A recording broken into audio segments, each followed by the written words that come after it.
लद्दाख के बारे में बहुत कुछ सुना था, पर जब मैं वहाँ गया तो मुझे एक अलग ही लाइफ एक्सपीरियंस हुआ। लद्दाख में समय रुक सा गया है। जहाँ एक तरफ ऊंचे ऊंचे पहाड़ हैं तो वहीं दूसरी तरफ बहती हुई नदियाँ हैं। आपको ऐसा लगेगा कि किसी ने कैनवास पे स्वर्ग को पेंट कर दिया है। तो चलिए मैं दिखाता हूँ लद्दाख अपने कैमरे से।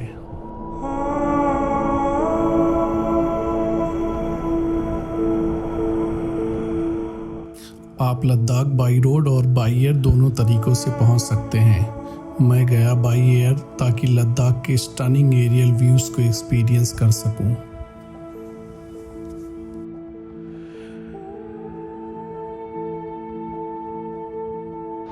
झूले दोस्तों, दिस इज़ मनीष और आज मैं निकल पड़ा हूँ एक और ड्रीम डेस्टिनेशन को एक्सप्लोर करने के लिए, जो कि है लद्दाख। आज मैं मॉर्निंग में बेंगलोर से 5:30 AM पे निकला था और उसके बाद फिर मैं वाया दिल्ली होते हुए लेह पहुँच गया, जो कि लद्दाख की कैपिटल है। यहाँ पर मैं रुका हुआ हूँ होटल पालम हिल में, जो कि एयरपोर्ट से ज़्यादा दूरी पर नहीं है, जिसका रिव्यू मैं आपको वीडियो के लास्ट में दूंगा। तो लेह पहुंचते ही मैं यहाँ पर थोड़ी देर एक्लिमेटाइज़ करूँगा, बिकॉज़ लद्दाख हाई एल्टीट्यूड पर पड़ता है और यहाँ पर ऑक्सीजन की हमेशा कमी रहती है। तो अगर आपको एक्यूट माउंटेन सिकनेस वगैरह से बचना है तो थोड़ा आप यहाँ पर स्टे करिए और थोड़ा यहाँ एक्लिमेटाइज़ होइए।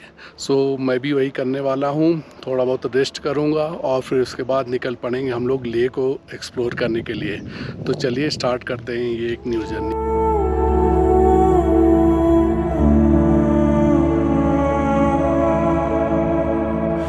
करने से पहले चलिए थोड़ी सी पेट पूजा कर ली जाए। यहीं पर जो पालम हिल होटल्स है उसी के साथ जुड़ा हुआ एक रेस्टोरेंट प्लस कैफ़े भी है। तो वहाँ पर मैंने देखिए कुछ आइटम्स ऑर्डर कर दिए हैं। देखिए ये एक वेज सैंडविच मैंने ऑर्डर किया है, काफ़ी अच्छा देखने में लग रहा है। एक ये ब्लूबेरी चीज़ केक है और जिंजर लेमन हनी टी है, जो कि यहाँ पर बहुत नेसेसरी है। तो चलिए इसको मैं खाता हूँ और फिर चलिए आराम करते हैं। गैस तो मैंने रेस्ट कर लिया है और करीब 1-2 घंटा मुझे लगा, थोड़ी हैवीनेस फील हो रही थी, but I am normal now. और मैंने यहीं पे पास से ही एक हिमालयन बाइक ले ली है। तो 2 दिन ले जो रहेगा वो मैं बाइक से एक्सप्लोर करने वाला हूँ। जहाँ से मैंने बाइक ली है उन्होंने मुझे पर डे के हिसाब से 1500 रुपीज़ के हिसाब से दिया है। आज तो हाफ डे हो गया था, तो आज का मैंने हाफ डे का पे किया है। बट जहाँ से भी मैंने बाइक ली थी मैं उनका नाम और उनका जो नंबर है वो डिस्क्रिप्शन में डाल दूँगा। तो चलिए बाइक से एक्सप्लोर करने निकलते हैं लेह को।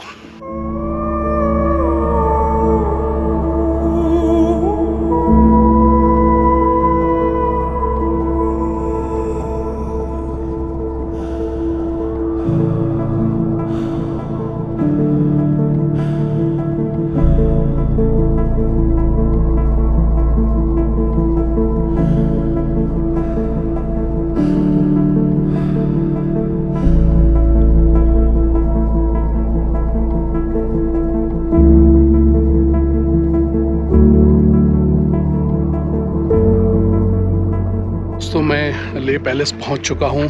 ये लेह पैलेस बहुत ही भव्य और बहुत ही सुंदर है। टोटल ये 9 फ्लोर का है, जिसमें से नीचे के जो 4 फ्लोर हैं उसमें स्टाफ वगैरह और बाकी सामान स्टोरेज वगैरह किया जाता था। बाकी अपर फ्लोर थे जिसमें वह उस समय की नामग्याल शाही परिवार रहा करता था। तो ये जो पैलेस है ये 17वीं सेंचुरी में सिंगे नामग्याल के दौरान कंप्लीट किया गया था। सिंगे नामग्याल बहुत ही यहाँ के जो कहे जाते हैं कि बहुत प्रसिद्ध राजा थे, जिन्होंने यहाँ का बहुत ही विकास किया और यहाँ के लोगों में बहुत प्रिय थे।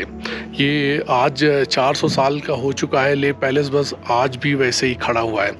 लेह पैलेस को बनाने के लिए बहुत ही इंजीनियरिंग आर्किटेक्चर यूज़ किया गया था और आसपास के गांवों से, जैसे कि फ्यांग से वहाँ की ब्रिक्स मंगाई गई थी, स्टोन्स यूज़ किए गए थे और जंस्कार गांव वगैरह से यहाँ के लिए लकड़ियाँ मंगाई गई थी।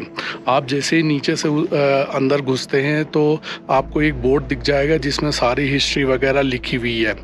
बाकी जैसे जैसे आप फ्लोर्स पर ऊपर बढ़ते हैं तो कमरों की चौड़ाई बढ़ती चली जाएगी और उनकी दीवारों की जो मोटाई होती है वो पतली हो जाएगी। सारे कमरे थोड़े छोटे छोटे हैं, बट ये उस समय के हिसाब से बनाया गया था ताकि ये यहाँ पे कोई झटका लगे या कोई और प्राकृतिक आपदा आए तो इसके उस पर कोई फ़र्क ना पड़े। बाकी यहाँ से ले सिटी का व्यू बहुत ही सुंदर दिखता है। आप यहाँ पे अच्छा समय बिता सकते हैं और ये लद्दाखी और तिब्बतन आर्किटेक्चर का एक नमूना है जो आपको ज़रूर आकर देखना चाहिए।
ले पैलेस की जो फ़ीस है वो 25 रुपये है एंट्री करने के लिए, और जनरली अंदर वीडियोग्राफी अलाउड नहीं होती है और इसके अंदर आप फ़ोटो वगैरह खींच सकते हैं। आप जैसे 6th फ्लोर पर आते हैं तो यहाँ पर एक वीडियो रूम है जहाँ पर एक मूवी वगैरह भी चलती रहती है जो यहाँ के पैलेस वगैरह की हिस्ट्री के बारे में बताती रहती है आपको। तो अगर आप 9th फ्लोर तक चढ़ रहे हैं तो थोड़ा स्लोली चढ़ें, बिकॉज ये हाइट पे है और यहाँ ऑक्सीजन की कमी रहती है तो इससे आपकी सांस वगैरह फूल सकती है। बाकी व्यूज़ यहाँ पे ब्रेथ टेकिंग है।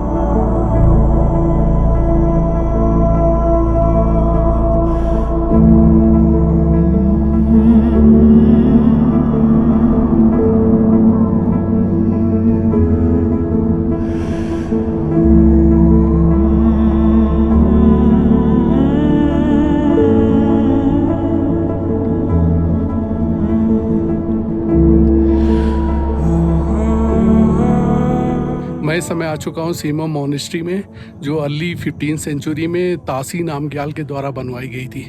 ये बहुत ही सुंदर और भव्य मोनेस्ट्री है जो कि ले पैलेस से जस्ट बैक साइड में ही पड़ती है।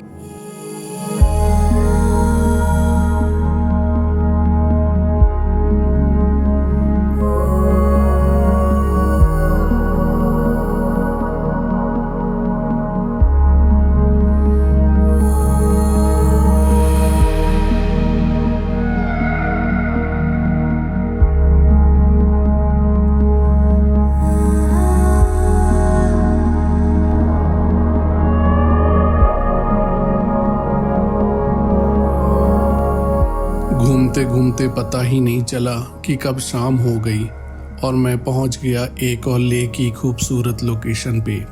वैसे ले की शाम बहुत ही खूबसूरत थी। ठंडी ठंडी हवा और सिटी का टॉप हिल व्यू एकदम दिल को छूने वाला था।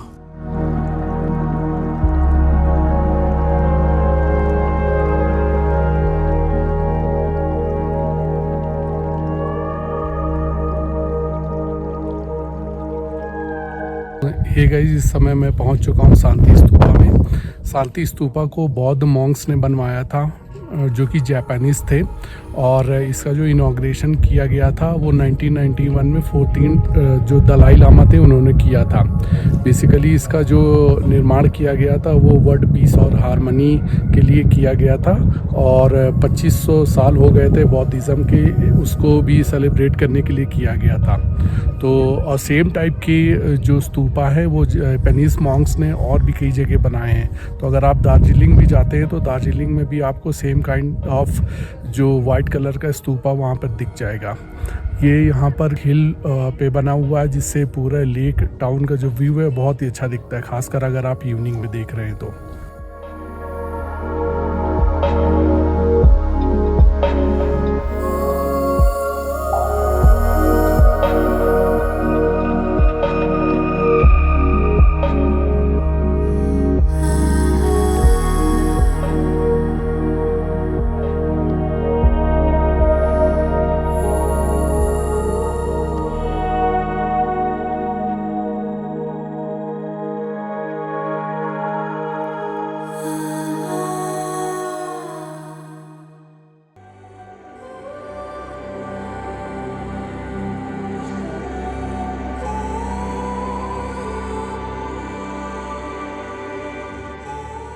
सो मैं 20 to 25 मिनट्स यहाँ पर ले मार्केट में घूमने के बाद एक स्काई वॉक करके रेस्टोरेंट है उसमें आ गया हूँ। सुपा से मुझे करीब 5 to 10 मिनट्स लगे थे, काफ़ी रात हो गई थी, बट उसके बाद मैं सीधे ई मार्केट में आ गया।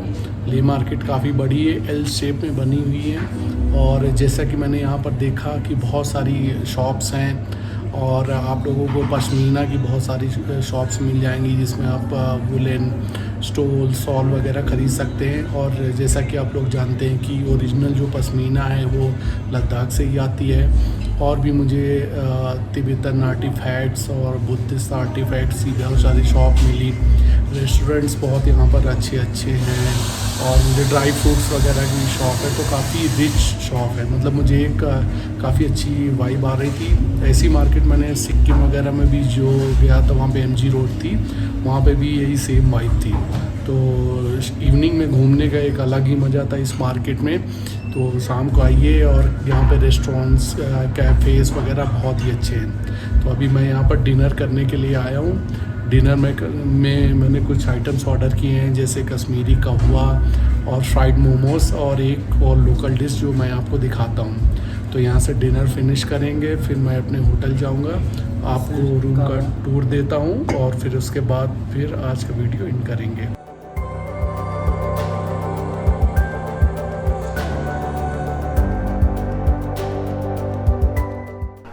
सो डिनर फिनिश हो चुका है और अब मैं अपने होटल की तरफ बढ़ रहा हूँ।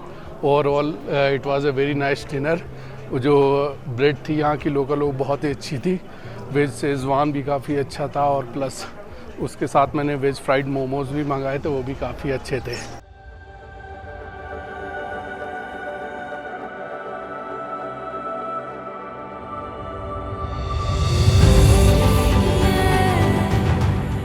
होटल रूम काफ़ी स्पेसियस था और इसकी विंडो से व्यूज़ भी बहुत अच्छे दिख रहे थे।